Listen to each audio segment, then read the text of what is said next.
How to delete pins on Pinterest. Hello everybody and welcome to this video where I'm going to show you exactly how to delete pins on Pinterest, but make sure that you watch this video until the very end so that you don't make any mistakes in this process.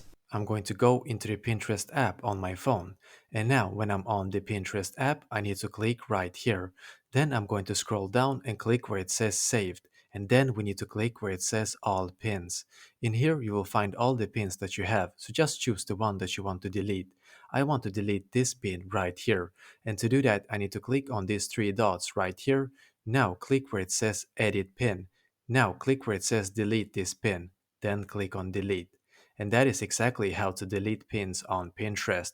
If this helped you out, then I would appreciate if you could leave a like on this video, comment if you have any questions, and I will do my very best to try to help you. And also, don't forget to subscribe to my channel, because I'm doing these kind of helpful videos every day.